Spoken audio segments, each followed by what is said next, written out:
신학은 고루하고 능력이 없는 것이다. 신앙은 지식은 없고 열정만 있다 라고 합니다. 이 두 가지를 꼭 나누어야 할까요?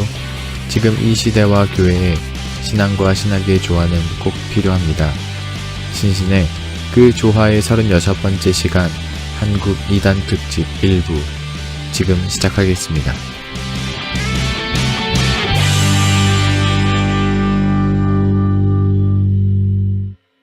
네, 오늘도 신신의 한번 시작해 보도록 하겠습니다. 예, 현도사입니다. 네, 감사합니다. 요즘 날씨 참 좋죠. 예, 날씨 아주 선선하고 아마 이 방송 나가면은 좀 폭풍우가 칠까요? 많이 추울 것 같기도 하고. 원래 그동안 저희가 녹음 날짜를 많이 이야기하지 않았었는데 오늘은 좀 역사적인 날이라서 좀 이야기를 한번 해봐야 될 것 같습니다. 오늘 저희 녹음 날짜가 그 남북 정상회담 있는 네, 날이죠. 네, 네. 남과 북도 이제 좀 좋은 좀 평화의 날을 맞는 건데, 그렇죠? 옥류관 냉면 먹고 싶던데. 거기 가서 좀 맛있게 먹을 수 있는 그런 네. 시기대가 좀 빨리 왔으면 좋겠습니다. 네, 오늘은 좀 재밌는 주제를 한번 해보려고 합니다. 네. 한국 교회 기독교 많이 부흥을 이제 거치지 않았습니까? 그러면은 네, 네. 뭐 빛과 그림자라고도 할 수 있고 부작용이라고도 할 수 있을 것 같은데 이단들이 점차 등장하고 있어요. 예, 현도사님 뭐 한국 이단이 언제쯤 생겼을 것 같으세요? 저는 어렸을 때 제일 먼저 들었었던 이단은 통일교에 있었던 것 같아요. 문선명. 아, 문선명. 예. 그 혹시 교회 기억나세요? 어떻게 생겼는지? 왕국회관 아, 맞나요? 아닌가? 왕국회관은 여호와의 증인입니다. 맞다. 아니야. 가정교회다요. 그죠? 저기 뭐 녹색인가 파란색 지붕. 아니요. 그거는 한 번도 못 봤어요. 아, 원래 통일교 교회가 녹색 지붕인가 그래요. 아, 그래요? 그게 트레이드 마크로 되어 있어요. 옛날에 그 전도가는 교회가 온통 하얀색으로 페인트 칠돼 있고 위에 비둘기 있고 이게 전도관이고 그다음에 통일교는 이제 제 기억에는 녹색 지붕이었던 것 같은데 녹색 지붕이면은 그게 통일교였던. 많이 없어서 어렸을 때 잘 못 봤나요? 아니면은 옛날에 사실 통일교가 더 많았고 더 네. 가시적으로 자기를 드러냈었죠. 지금은 오히려 이제 통일교 드러내는 거 좀 불편한 부분도 있을 거고, 그다음에 지역 교회 이제 통일교가 또 많이 사라졌죠. 그렇죠. 예, 그래서 오히려 이제 줄어든 부분도 있죠. 지금은 어느 지역에만 되게 집중적으로 지금 통일교가 모여 있다라는 저는 이야기. 정확하게는 어딘지는 모르겠는데, 네. 한국에 꽤 지금 그래도 통일교가 이제 기업화됐어요. 네. 기업화됐다는 얘기는 기업을 많이 운영하고 있다. 네. 그래서 그 기업과 관계된 많은 생산직, 그다음에 학교도 관련돼 있잖아요. 그렇죠. 학교와 선문대학교. 관련된 또 교육계 직업들 그렇게 많이 연결돼 있더라고요. 그러니까 순수한 통일교 신자도 많이 있겠지만 네. 뭐 기업이라든가 아니면 교육, 그다음에 뭐 통일교가 엄청나게 뭐 많은 사업들을 하지 않습니까? 뭐 맞습니다. 스키장도 운영하고 네. 음료수 공장도. 맞아요. 예, 그런데 이제 직원들 이런 게 다 연결돼 있는 거죠. 야, 그러면 뭐 잠깐 이제 통일교에 대한 설명을 좀 했지만 그럼 이단의 좀 시작은 언제부터로 저희는 좀 볼 수 있을까요? 그러니까 우리 개신교로 얘기하면 이제 1884년이 기독교가 수용된 해잖아요. 네. 그럼 이단이라는 거는 어느 정도 이 기독교 신학을 소화할 수 있어야 이단이 나타나잖아요. 네. 소화도 못하는데 이단적 주장이 나타나는 것은 뭐 불가능한 일입니다. 시간이 필요하죠. 네. 그러니까 우리나라 같은 경우는 이제 일제 시대, 1920년대, 30년대. 그러면 상당히 일찍이네요. 그 외에 한 뭐 7, 80년대 일어난 게 아니라 그 이전부터 이단은 그렇죠. 그러니까 있었네요. 한 3, 40년 정도 지나면은 이제 기독교 신학을 한국인 나름대로 해석할 수가 있고 네. 그런 자기 해석에 기반해서 또 신비 체험에 기반해서 두 가지가 결합돼야 돼요. 그러니까 성서를 자기의 독특한 눈으로 해석하고 또 자기 나름의 독특한 체험과 결합돼서 기독교의 2000년 동안 내려오는 것과는 다른 신학이 전개가 되는 거죠. 그러면 이단을 좀 간략하게 규정한다면 이단이란 어떤 것을 의미하나요? 그럼 현도사님은 이단을 어떻게 생각해 보셨어요? 전 옛날에 설교 때 많이 들었었던 것 같아요. 한참 이단 끝이 다른 거. 그러니까 처음에 시작은 뭐 예수 그리스도로 시작할 수 있지만 마지막에 가서는 이제 예수 그리스도로 인하여 구원을 받는 게 아니라 다른 사람이 거기 그 자리를 대체하는 것 그런 것들을 좀 이단으로 규정하더라고요. 시작은 미약했는데 후에 심히 창대하네요. 네. 심히 창대하게 교회를 망가뜨리네요. 네, 맞아요. 네. 그러니까 뭐 헤러시라고 그러잖아요, 이단을. 네. 근데 솔직히 제가 그 서양에서 이단의 기호는 솔직히 잘 모르겠어요. 네. 근데 우리나라 말로 네. 이단 하면 이게 한자 아닙니까? 네. 한자를 좀 풀어보면은 이래요. 그러니까 이자는 달을 이자, 네. 단자는 끝이라는 표현보다는 어떤 다른 견해? 끝단자가 아니구나요. 아니 끝단자는 맞는데 네. 이 단자가 여러 가지 뜻이 있어요. 한자는 네. 한 글자에 수십 가지 뜻이 있어요. 네, 한 가지 뜻만 있는 게 아니고 일단이란 말 아시죠? 일단. 네. 진리의 일단을 갖고 있다. 그러면 일단이 뭐예요? 진리의 일단, 한 부분, 네. 한 면을 갖고 있다는 거잖아요. 한 가지, 여러 가지 중에 진리의 한 가지를 갖고 있다. 일단. 이단은 뭐겠어요? 두 가지가 아니고 여러 가지. 두 가지가 아니라 다른 가지를 갖고 있다. 그건 뭐냐면 기독교 전통이 이게 자라는데 전혀 다른 독특한 가지가 자라는 거예요. 그 가지가 나름의 계보를 형성하는 거죠. 네. 이걸 다른 이제 벽이라든가 어떤 공간으로 해석하면은 다른 부분, 다른 면을 갖는 걸 이단이라고 하는 거예요. 그러니까 이단이라는 거는 이제 한자로 그대로 풀으면 끝이 다르다라기보다는 네. 다른 면이죠. 다른 부분, 파트죠, 파트. 아니면 다른 가지, 다른 줄기. 그러면 기존에 제가 알고 있었던 거랑은 좀 개념이 달라지는 것 같아요. 왜냐면 그냥 약간의 다른 모습을 띠는 거지 너와 나는 완전히 다르다라고 얘기할 수 없는 거 아닌가요? 제 정의에 의하면 네. 이단이 다 다르지가 않죠. 그렇죠. 네. 이단은 일부분만 다르죠. 정통과. 그리고 제가 얘기하는 것은 뭐냐면은 정통이라는 게 있잖아요. 네. 그 정통과 다른 면을 갖고 있다는 뜻이라니까요. 이단이라는 것은 정통이라는 게 있잖아요. 네. 그 정통과 다른 가지를 형성했다. 혹은 다른 면을 갖고 있다. 이단과는 다른 부분을 갖고 있다 이런 뜻이죠. 근데 왜냐면 이게 전 개인적으로는 이단은 가까이서는 안 되고 그리고 같이 섞이면은 절대 안 되고 근데 이런 개념으로 알고 있는데 마치 그냥 너하고 나하고 좀 다르는 거는 인정할 수도 있어라는 것까지 그런 걸 포함하고 있는 것 같아서요. 그렇군요. 좀 혼란스러웠군요. 네, 약간 그런 게 있어요. 이단은 일부분만 다른 거예요. 그리고 많은 부분은 똑같아요. 공유합니다. 네. 공유하지 않으면 이단이 될 수가 없어요. 그러면 다시 한번 제가 질문해 볼게요. 이슬람교, 불교, 유대교를 왜 우리가 이단이라 하지 않을까요? 근본적으로 다르니까. 그 공유할 부분이 없는 거죠. 네. 공유할 부분이 없으면은 이단이라는 단어 자체를 쓸 수가 없습니다. 공유할 부분이 있는데 상당히 많이 있는데 그 중에 다른 물줄기를 이단을 갖고 있는 거예요. 다른 부분을 갖고 있어. 네. 독특한 그 사람들만의 주장이죠. 그 다른 면이 이단이 되는 거예요. 그러니까 이단이 나타나는 시기가 약 20년, 30년이 되는 이유는 그 공통의 줄기를 우선은 습득해야 되고, 그렇죠. 이해를 해야 되고, 이해를 해야 되고, 공유해야 되고, 기독교가 뭔지를 알아야 되잖아요. 네, 모르는 네. 사람이 이단을 만들 수는 없으니까 그 안에서 이제 나름의 신학을 정립하고 하려는 사람들, 그리고 자기의 체험이 덧붙여진 사람들이 새로운 주장을 내놓게 되는데 네. 그게 정통 기독교랑 부딪힐 경우에 이단이 되는 거죠. 그러면은 조선 뭐 일제 시대 때 처음으로 등장했었던 이단은 어떤 게 있었어요? 두 가지 정도 말씀드릴 수 있는데 네. 좀 더 있었겠죠. 근데 네. 제가 기억나는 거는 세주교회라고 네. 세주교회라는 분이 있었어요. 세주요? 네, 세주교회. 그 세우신 분이 김성도라는 분인데 네. 여자입니다, 여자. 지금 아시죠? 그 한국 이단에 다 여자가 거의 잡고 있는 거. 지금 많은 성별로 따져봤을 땐 좀 거기 대표적인 분이 장길자, 하나님의 교회 장길자.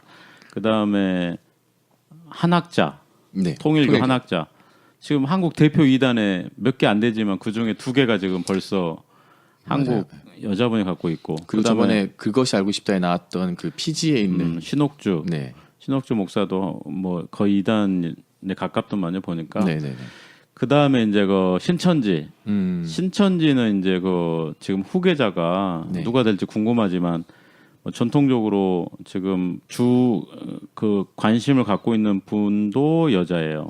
그래요. 아 그럼 신천지. 거기도 지금 후계자를 이제 후계자까지 내려올 정도로 나이가 많죠. 나이가 지금. 이제 들었죠. 지금 80이 넘으셨잖아요. 네. 예. 그 누구지? 이만희. 이만희 교주가 예. 80이 넘었으니까 당연히 후계자가 들어서야 되는데 네. 지금 사람들이 이제 얘기하기에 거기 그 같이 다니는 여자분이 한 명 있어요. 그분이 되지 않겠나 네, 그렇게 생각하는 거죠. 근데 뭐 그거는 알 수가 없으니까 네. 김남이라고 합니다. 그 이만희 후계자로 이제 김남이라는 여자가 네. 떠오르고 있는 거죠. 그러니까 거기도 만약에 이제 김남이가 정말 교주가 되면 이제 우리 한국 이단은 네, 한국산 제가 이렇게 표현해 한국산 이단이다. 왜 그러냐면은 한국에서 나왔고 네. 수출됩니다. 그러니까요. 네, 이거 전 되게 세계로. 대단하더라고요. 네, 그래서 메이드 인 코리아.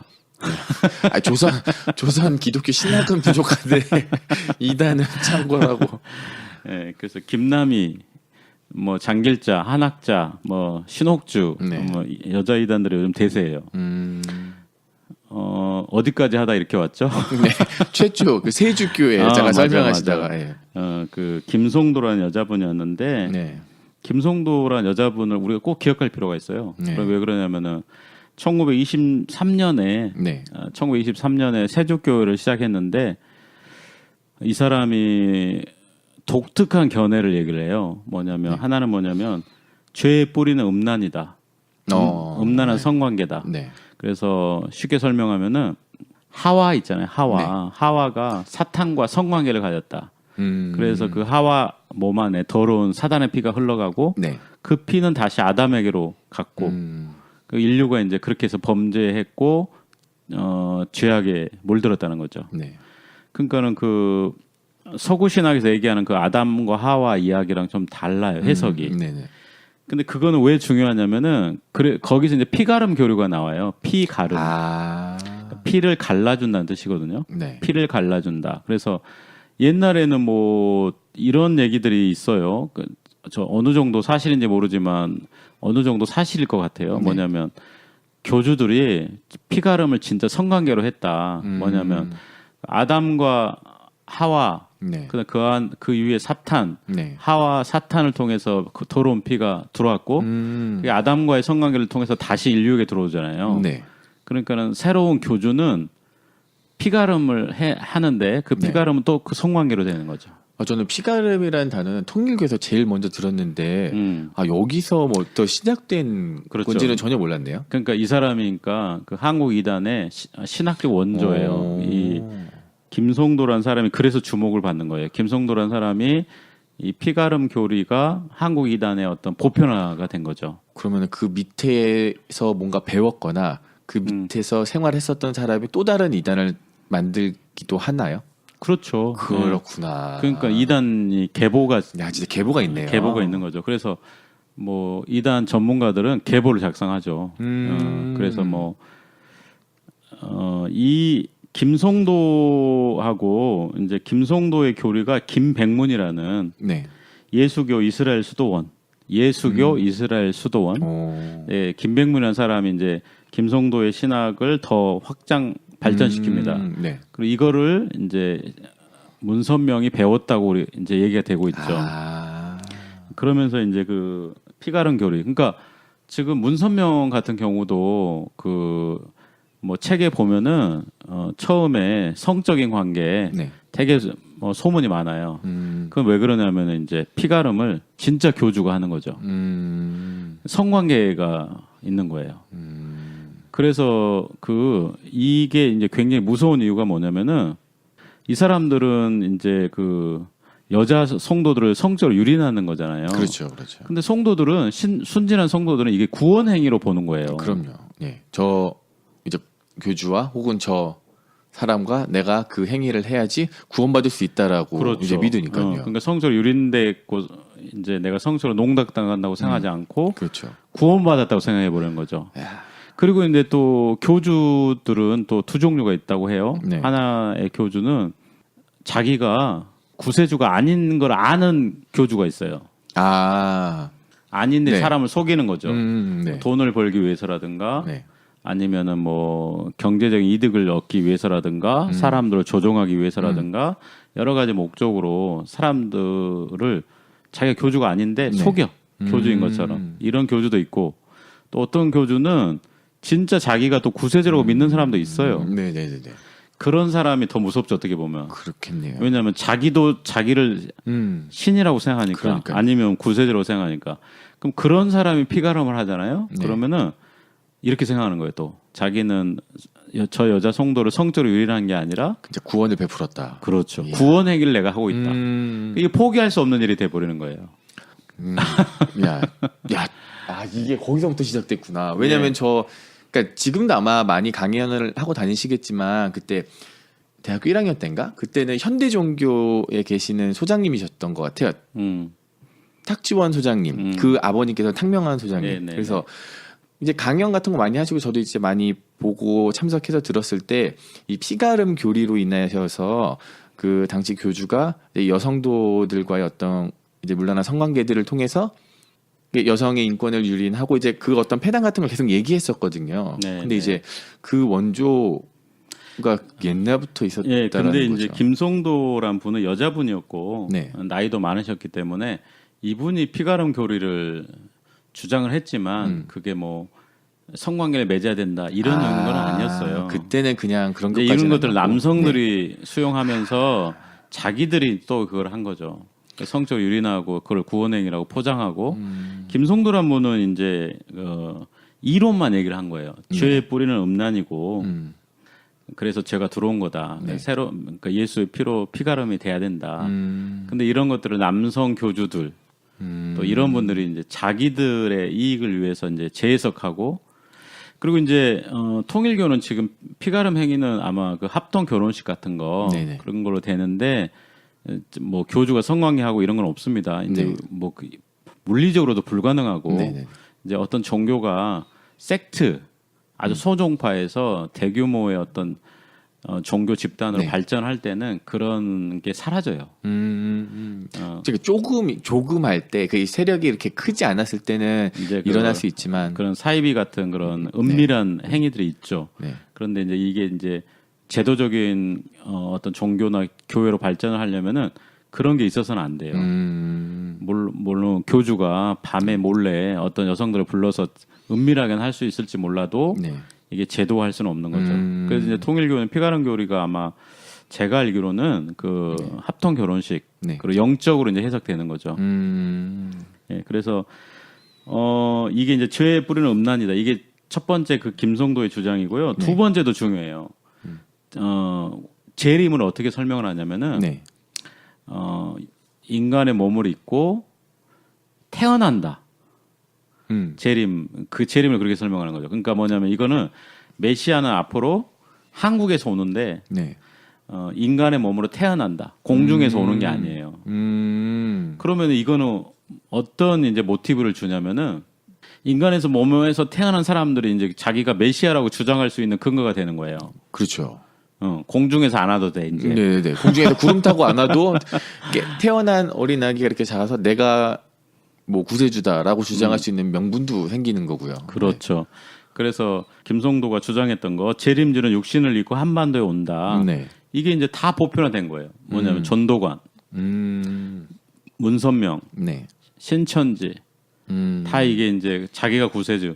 옛날에 영생교, 조이성 네. 이런 것도 그렇고 그게 다 이제 인간의 몸으로 태어난 교주에 대한 신학적인 근거를 제공해 준 거죠. 그러니까 앞으로 재림주가 태어나서 인간으로 올 거야가 아니라 인간으로 태어난 그 재림주가 나야 이런 거죠. 앞으로 그러니까 예수님은 재림을 공중에서 하시잖아요. 네네네. 그러니까 근데 이 김성도는 재림주는 육신을 입고 그렇죠. 한반도에서 태어난다 이렇게 얘기를 한 거예요. 근데 그렇게 얘기한 이유가 김성도 그 사람이 내가 재림주라라는 거를 증명하기 위해서 그런 걸 만드는 건지 아니면 앞으로의 누군가가 메시아가 인간의 어린아이보다 태어날 거라라는 걸 얘기하는 건지. 그 김송도가 자기가 메시아라고 했던 것 같지는 않아요. 아 그래요? 네. 그러니까 모르겠어요. 이거를 조금 더 자료가 있으면 좋은데 뭐 세주교에 대한 자료가 많지는 않고. 네. 근데 재림주를 자처했던 것 같지는 않아요. 그럼 굉장히 특이하네요. 이분은 그러면은 진짜 그런 거라고 믿고 얘기했었을 거 아니에요? 계시를 받은 거죠, 계시를. 아, 요건 좀 특이하다. 그러니까 이제 두 가지예요. 딱 새로운 성서 해석. 네. 그 다음에 자기 체험이 결합되면 이단 쪽이 주장이 나오는 거죠. 그 체험은 확신을 주는 거예요. 네. 그 자기 해석에. 네. 그래서 이제 변치 않는 그런 게 되는 거죠. 두 번째 좀 얘기하고 싶은 이단이 뭐냐면은 이것도 이제 자료가 빈약해요. 네. 그 황국주란 사람인데 네. 황국주가 이제 그 기도를 하다가 자기 목이 떨어지고 예수의 목이 붙는 체험을 하죠. 그래서 그 황국주 같은 경우도 이제 이단이 되는 건데 네. 뭐랄까요? 그 이것도 피가름이라고 할 수 있어요, 일종의. 무슨 얘기냐면은 이거는 성적인 관계는 아니지만 예수의 목이 붙었다는 것은 새로운 피가 이제 우리에게 들어오는 거거든요. 네. 그래서 이것도 피가름이라고 할 수가 있고 그 다음에 그 황국주 같은 경우는 이제 왜 재밌냐면은 이 사람이 이제 그런 거를 체험을 했잖아요. 네. 체험을 하면서 예루살렘 순례라는 걸 시작해요. 그러니까 예루살렘 순례는 뭐냐면 예수님이 어떤 그 갈릴리에서 예루살렘까지 가던 여정을 재현한 겁니다. 네. 그래가지고 1930년대에 이제 이분이 이제 저 그 북쪽에서 태어나셨어요. 황해도 네. 장현이라는 곳에서. 네네. 근데 이제 북쪽에서 서울까지 신자들을 데리고 오는 거죠.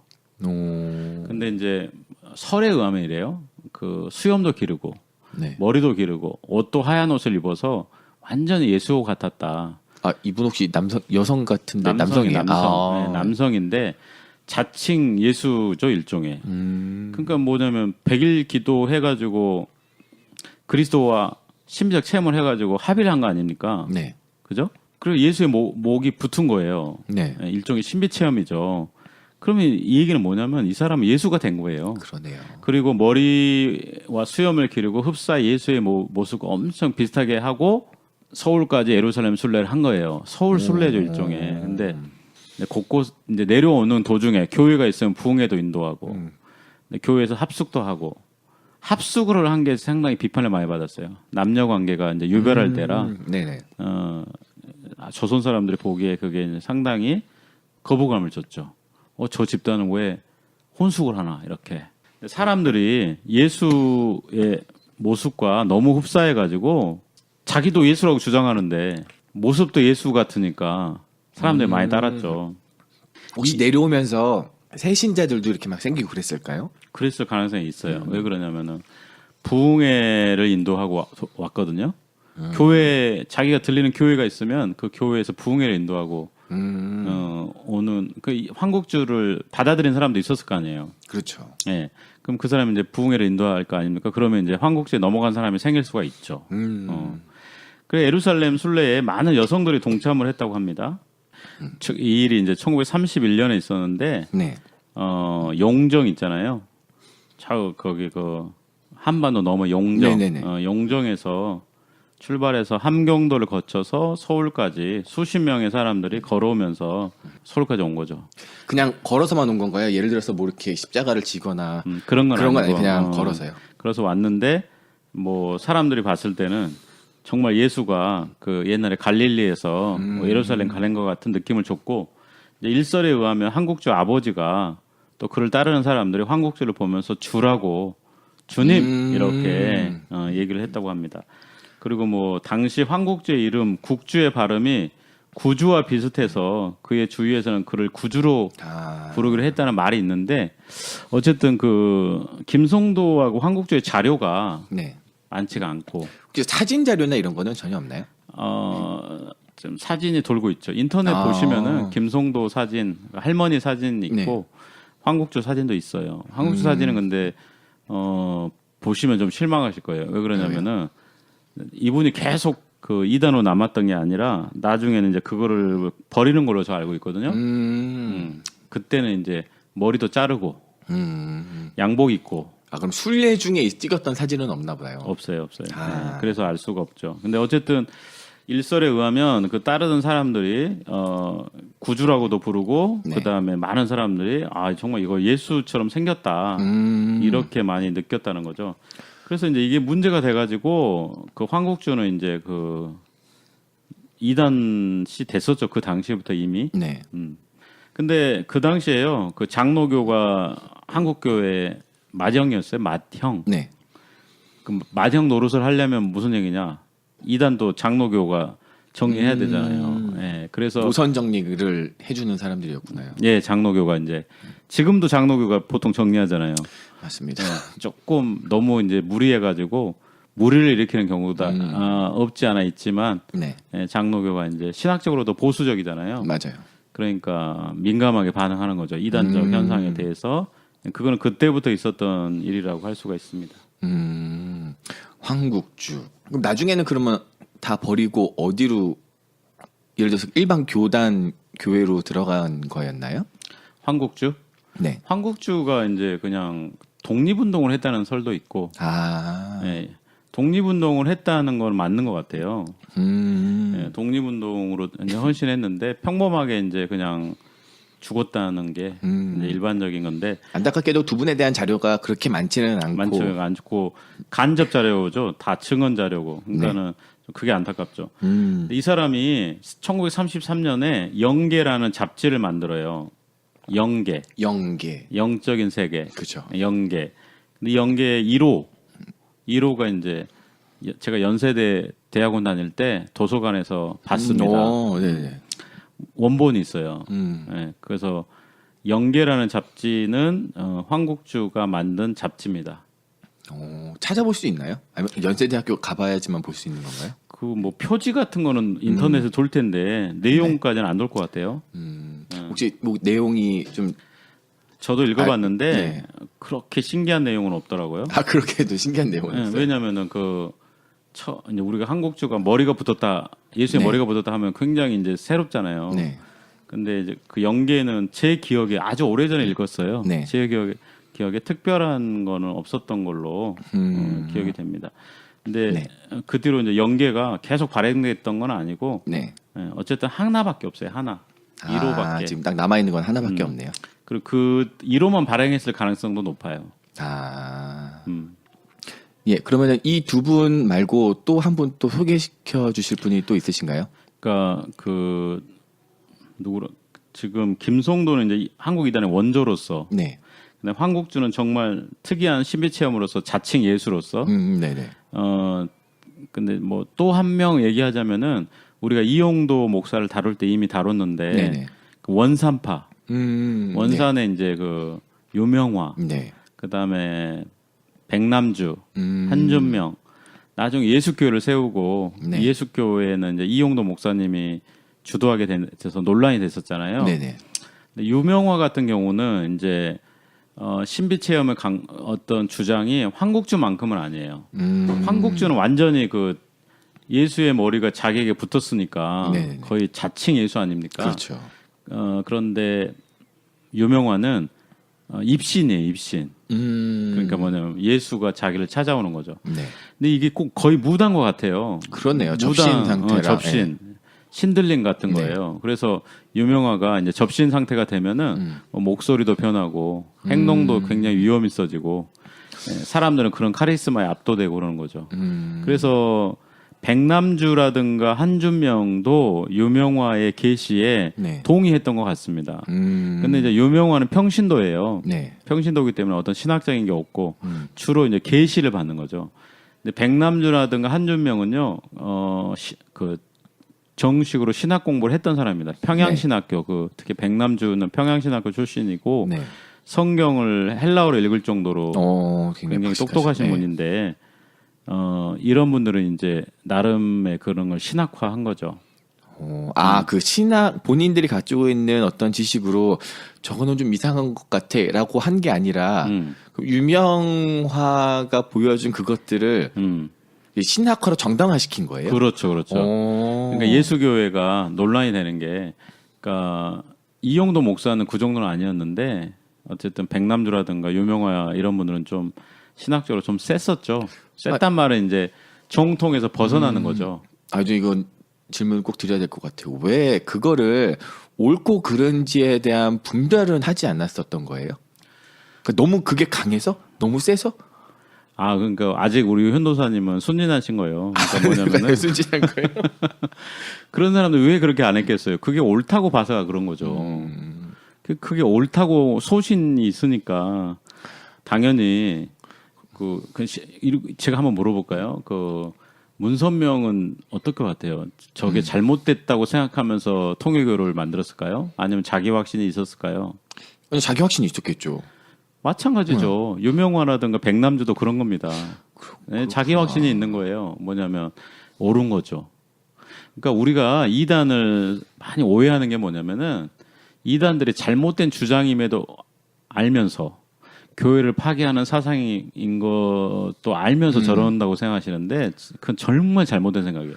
이단들은 뭐냐면은 자기가 더 좋고 더 성서적이고 더 옳은 신학을 갖고 있는데 왜 저 사람들은 잘못된 신학으로 이런 옳은 신학을 따르지 않을까 안타까워하는 거죠. 그렇죠. 그 사람들은 왜 뭐 나중에 이야기하겠지만 신천지 같은 경우 그런 얘기 많이 하잖아요. 여기가 진짜인데 여기 와야지 진짜를 볼 수 있는데 근데 신학적으로 공부를 안 하시고 뭔가 더 갈급해서 가셔서 배우신 분들한테는 그만큼 이해는 할 수 있을 것 같아요. 내가 뭐 공부가 약하고 백난주는 왜 공부까지 했는데 그렇죠. 그런 일이 일어났는가. 신학까지 공부하고 당시에는 나름 정통 신학 그리고 보수적인 신학을 가지고 있었던 분이 왜 거기에 그렇게 됐을까? 이제 뭐 정통 신학을 배우면 위험성은 적어질 텐데 그런 거를 근본적으로 막지는 못하죠. 막지는 못하고 그다음에 이제 오히려 좀 천재성을 갖고 있는 사람들이 자기들의 어떤 신학적인 거를 자기들이 만들어내잖아요. 그런 것도 있을 거고. 근데 이제 이거는 얘기할 수 있을 것 같아요. 백남주라든가 이런 한준명이 스베덴볼의 영향을 받았다고 지금 알려져 있거든요. 근데 스베덴볼이라는 사람은 17세기 사람인데 원래는 과학자였어요. 근데 이 사람이 이제 영적인 체험을 하는데 입신, 육신 이탈을 해요. 몸을 영이 벗어나 가지고 천국, 지옥을 이제 왔다 갔다 하는 그걸 뭐 많게는 수백 번, 수천 번까지 합니다. 근데 그러다 보니까 이제 스베덴보리가 성서에서는 전혀 언급되지 않은 엄청난 영적인 것들을 서술해요. 그 책에다 책이 많이 있죠. 그래서 근데 이제 그런 것에 빠졌다고 생각돼요. 그러니까 사실은 우리는 이제 성서에서 한두 가지 추론할 수 있겠지만 뭐 완전히 그런 영적인 세계를 갔다 온 사람을 믿을 수가 없거든요, 사실. 맞아요. 얼마 전에 몇 년 전인 것 같은데요. 천국은 있다라는 책이 한창 많이 팔린 적이 있었어요. 맞아요. 옛날에. 근데 그 책을 결국에는 나중에 적절치 않다라고 판정이 났었던 것 같아요. 많은 분들에 의해서. 왜냐면은 그게 진짜일 수도 있지만 성경에 적혀 있지 않는 것들로 너무 많이 적혀져 있으니까요. 그러니까 이게 좀 역설 같은 건데 그분이 진짜 천국에 갔다 왔다 하더라도 그것을 검증할 수가 없잖아요. 그렇죠. 검증할 수 없으면 우리는 받아들일 수 없는 거죠. 아니 이거는 그게 이제 상식적인 거예요. 맞아요. 검증이 안 되면 못 받아들이는 거예요. 그러니까는 오히려 나는 천국에 갔다 왔다 이 정도면은 뭐 갔다 왔을 수 있겠네 하지만 이 사람이 이제 천국에 갔다 온 얘기를 자기 나름대로 펼쳐버린다. 그럼 그 내용은 그건 당신의 경험일 뿐이다. 이걸 객관화할 수 없고 우리는 못 받아들인다. 받아들이는 순간 뭐냐면은 이거는 이제 성서가 얘기하는 것들을 넘어서 버리기 때문에 스베덴보리가 그런 거예요. 너무나 많은 이야기들이 있는 거예요. 너무 구체적으로.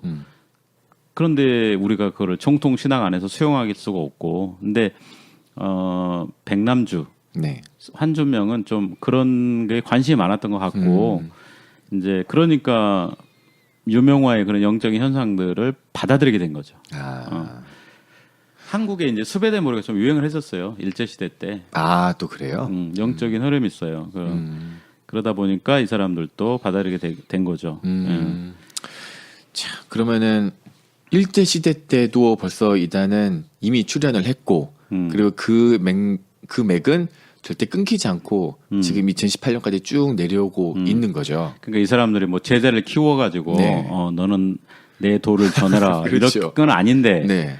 그런 영향들이 계속 있는 거죠. 맞는 것 같아요. 영적인 영향들이 네. 계속 흘러가면서 누군가는 그걸 배우고 또 전수하고 더 발전시키고. 그러니까 신학도 어떻게 보면 발전된 것처럼 이들이 갖고 있었던 어떤 개념 혹은 그들이 갖고 있던 사상들도 조금 시대를 흘러가면서 좀 차곡차곡 쌓여지고 또 새로운 것들이 좀 더해지고 이랬던 것 같아요. 그렇죠. 예를 들면 이제 바르트로 비를 두면은 바르트가 우리를 가르치진 않았죠. 네. 그렇지만 바르트 신학에 영향을 미치잖아요. 그렇죠. 사람들한테. 네. 마찬가지인 거예요. 이단 사상이 그런 거죠. 이단 사상도 직접적으로 막 계보를 형성하지는 않는다 하더라도 유사한 사상 영향들이 계속 이제 뿌리를 내리면서 내려오는 거죠. 네. 그러면은 우선은 이제 일제 초기 이단에 대한 내용은 여기서 일부러 마무리하고 저희가 그럼 다음 시간에는 이제 일제 시대 이후에 어떠한 이단들이 나타나게 되었는지 한번 또 알아보도록 하겠습니다. 예, 감사합니다. 감사합니다.